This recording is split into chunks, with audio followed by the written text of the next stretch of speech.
Welcome to the Explainer. Today, we're doing something really fascinating. We are going to learn how to read the secret language of business. You see, every company out there generates financial statements, but reading them at face value, well, it's kind of like reading the summary on the back of a book and claiming you know the whole plot. So, in this Explainer, we're going to dig deep and uncover the real story hiding behind a business's finances. It's a pretty provocative question, isn't it? Are the numbers telling the truth?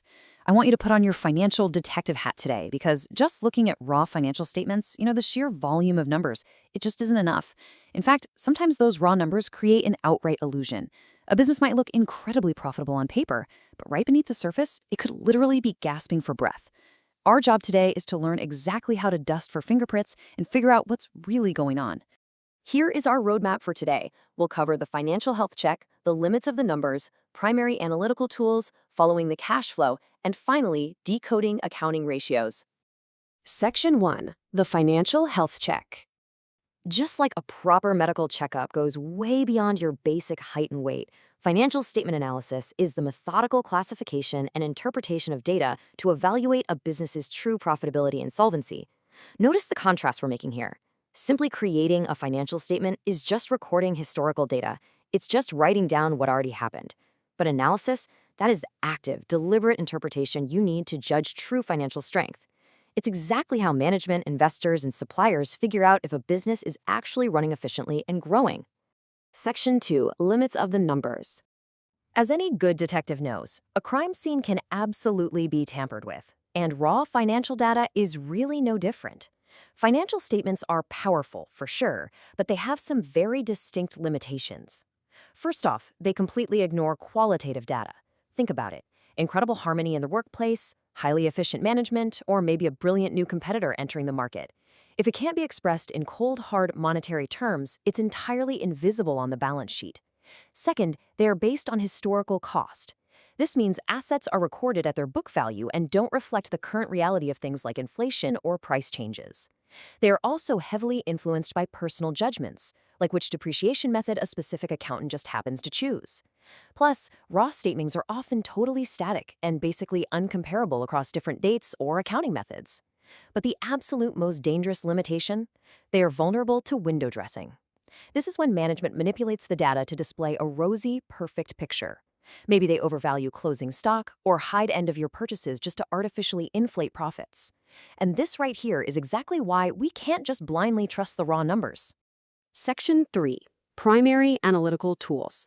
So how do we actually cut through all that window dressing and the static data? Well, we use two fundamental tools, comparative statements and common size statements. Comparative statements track trajectory. They look at absolute changes over 2 or more years to show you exactly where the business is heading. Common size statements, on the other hand, do something brilliant. They make the uncomparable comparable. They convert everything into percentages of a whole, which means you can finally compare a massive multinational corporation with a tiny local startup on totally equal footing.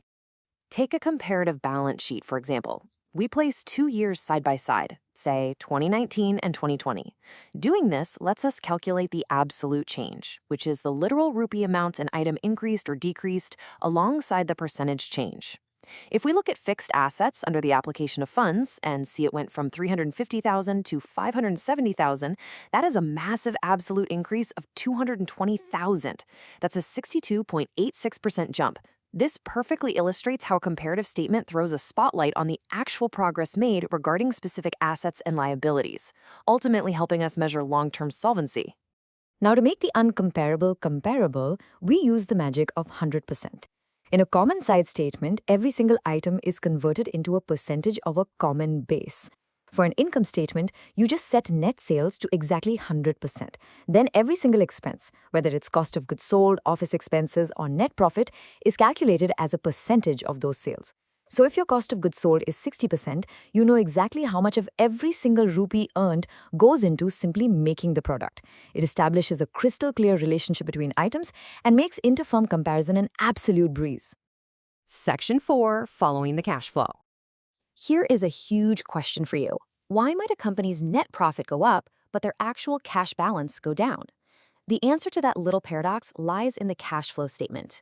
It's a summary that reports the precise inflows, so the receipts, and outflows, the payments, of cash during a particular period. While a balance sheet shows you static profit, the cash flow statement is the ultimate tool to see exactly where the money was generated and where it was applied. It is absolutely vital for short-term financial planning because, let's be real, you can't pay your employees with profit on paper. You pay them with cash. To make this complex format easy to digest, Accounting Standard 3 requires cash flow to be classified into 3 linear categories. First up, operating activities. This is the cash generated from day-to-day business operations. Second, investing activities. That's the cash spent on or received from buying and selling fixed assets or investments. And third, financing activities, which covers the cash flows related to borrowing loans, issuing shares, or paying dividends. By separating cash into these 3 buckets, management can easily identify if their core operations are actually funding the business or if they're just scraping by on borrowed money. Section 5. Decoding accounting ratios. If our previous tools were the physical exam, ratios are the vital blood work. Let's start with income statement ratios. We kick things off with the gross profit ratio and operating profit ratio. These show you exactly how much profit you manage to squeeze out of sales both before and after day-to-day operating expenses are factored in.